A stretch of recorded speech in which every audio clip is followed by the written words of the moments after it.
क्या यादव कथावाचक और नेत्रहीन दलित ढोलकवाचक को ब्राह्मणों के गांव में पीट दिया गया? यादव कथावाचक को इसलिए पीटा गया कि वो ये ब्राह्मणों के गांव में भागवत की कथा कहने गए थे। तो इतना हो हल्ला क्यों मचा हुआ है, जब खुद श्री कृष्ण ने भागवत और भगवत गीता में सभी जातियों को, सभी वर्णों को अपने स्वधर्म का पालन करने का उपदेश दिया हुआ है और कथा कहना, कथा वाचना ब्राह्मणों का स्वधर्म है।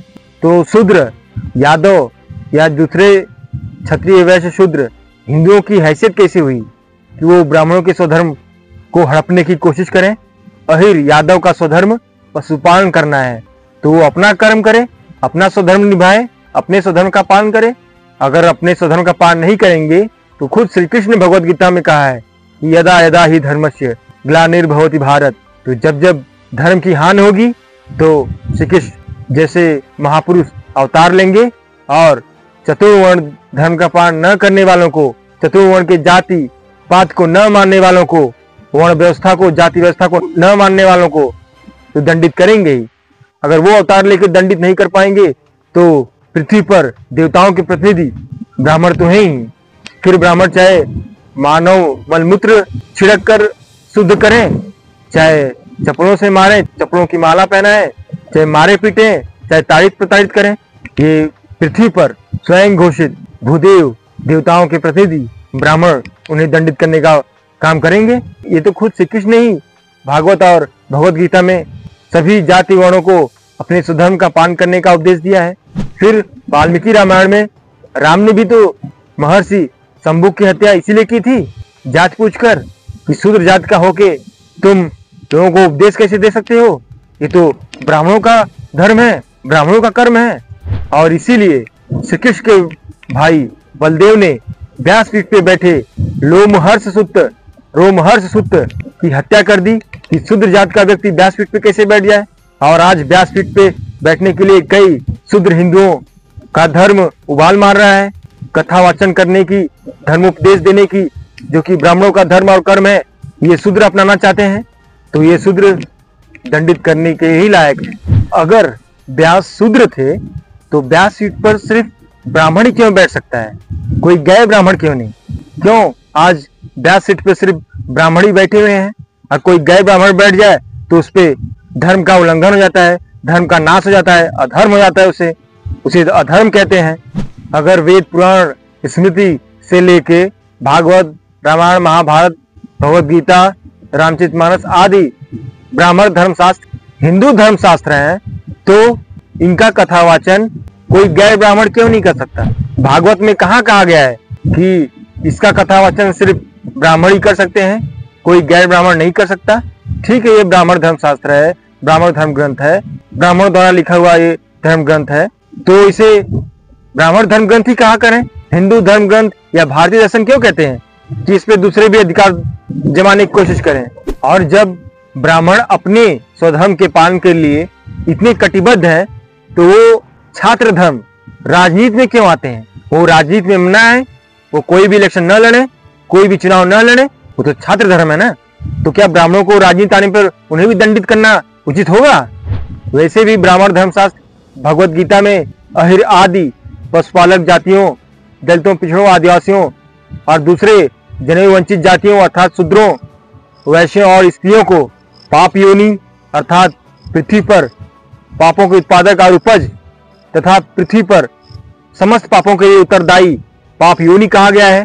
तो ये तो वैसे भी दंडित करने के हुए हैं। इसीलिए तो इनके लिए रामचरितमानस में लिखा है कि ढोल गवार शूद्र पशुनारी सकल ताड़ना के अधिकारी, ये ताड़ित प्रताड़ित करने के ही योग्य हैं। इसी चारों वर्णों के स्वधर्म के पालन के धर्मादेश को कठोरता से लागू करने के लिए ही वाल्मीकि रामायण के उत्तरकांड में राम से महान उपदेशक शंभुक की हत्या कराई गई, वो भी जात पूछकर। इन ब्राह्मण धर्म शास्त्रों में धर्म को भी जात के आधार पर बांट दिया गया है, वर्ण के आधार पर बांट दिया गया है कि ब्राह्मण धर्म का पालन करे, क्षत्रिय छात्र धर्म का पालन करे, वैश्य धर्म का पालन करे, शूद्र धर्म का पालन करे, और उससे भी नीचे अंत्यज, अछूत, आदिवासी, इन ब्राह्मण जो आदेश दे उसका ये सेवा करें, गुलामी करें। और भागवत पुराण जैसे ब्राह्मण धर्म शास्त्रों में ही तो अहिरों को मूर्ख, पागल, लालची, चोर कहा गया है कि इन्होंने भगवान श्री कृष्ण की पत्नियों को चुरा लिया था। इसलिए यादवों और अहीरों में भीषण संग्राम हुआ था, युद्ध हुआ था। ब्राह्मण धर्म शास्त्रों के चातुर्वर्ण, जाति पाति, वर्ण व्यवस्था, जाति व्यवस्था को स्थापित करने के लिए ही इन ब्राह्मण धर्म शास्त्रों में हिंदुओं के इष्ट देव राम, कृष्ण आदि का जातिवादी चरित्र और जीवनी रचा गया, लिखा गया, ताकि सभी हिंदू भक्ति भाव में आकर या मजबूरी में आकर या आस्थावश जातिवाद का पालन करें, जातिपात का पालन करें, इसका विरोध न करें, जिससे ब्राह्मणवाद, ब्राह्मण सत्ता, श्रेष्ठता और ब्राह्मणवादी षड्यंत्र देश और समाज पर स्थापित रहे। सोचिए, जब भागवत और भगवत गीता जैसे ब्राह्मण धर्म शास्त्रों में खुद श्री कृष्ण के मुख से अपने स्वधर्म का पालन न करने पर यादव और दूसरे शूद्रों को पीटने का धर्मादेश दिया गया है, तो देश और समाज से जातिवाद कैसे खत्म होगा? जातिवाद खत्म हो जाएगा तो फिर ब्राह्मणवाद खत्म हो जाएगा, ब्राह्मण सत्ता, श्रेष्ठता और वर्चस्व खत्म हो जाएगा। और इसीलिए तो हिंदू मंदिरों में सिर्फ ब्राह्मणों का कब्जा है, वहां के दान दक्षिणा पर। इसलिए हर हिंदू को यह मांग करनी चाहिए कि मंदिरों के दान दक्षिणा और धर्म वैभव पर सभी हिंदुओं का अधिकार होना चाहिए, और इसके लिए सभी का अधिकार और सबका प्रतिनिधित्व स्थापित करने के लिए मंदिरों में दलितों, पिछड़ों को 80% आरक्षण सुनिश्चित करना चाहिए। इस पर आप लोगों का क्या विचार है? आप कमेंट बॉक्स में जरूर बताएं। मेरी बात से सहमत है तो समर्थन करना।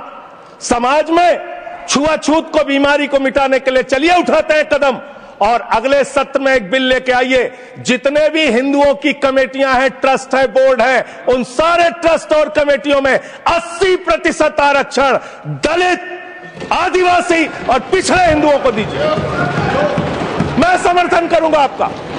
ऐसे ही राम में लोगों की आस्था, श्रद्धा और विश्वास का दुरुपयोग कर देश और समाज में ब्राह्मणवाद, जातिवाद, ऊंच नीच, छुआछूत, भेदभाव, सांप्रदायिकता आदि का जहर घोलने वाले ब्राह्मण धर्म शास्त्रों, वाल्मीकि रामायण और रामचरितमानस में भी अहिर, तेली और दूसरे ओबीसी, दलित आदि पिछड़े वर्गों के लोगों को अपने जातिगत स्वधर्म का पालन न करने पर पृथ्वी पर देवताओं के प्रतिनिधि भूदेव ब्राह्मणों द्वारा दंडित करने का धर्मादेश है।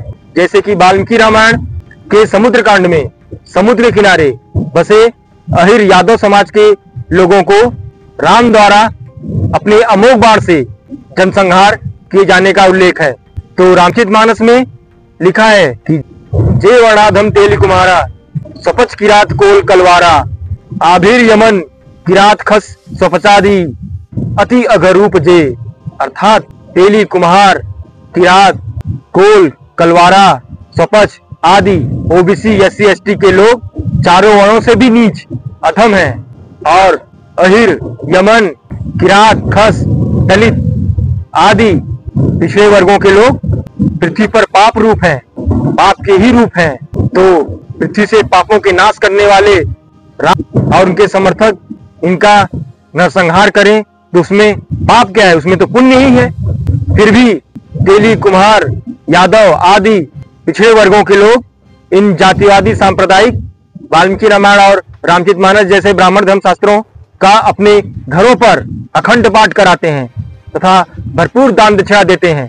तो ये इनकी मानसिक गुलामी न कही जाए तो क्या कही जाए कि ये अपने पीढ़ियों को भी अपनी जातिगत स्वधर्म का पालन न करने पर दंडित करने योग्य का धर्म स्थापित कर रहे हैं। बाकी अपने आप विचार और राय कमेंट बॉक्स में जरूर बताएं।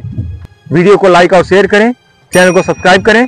सनातन मूल निवासी बहुजन हिंदू समाज को एकजुट और मजबूत करने के लिए हमारा सहयोग और समर्थन करें। धन्यवाद।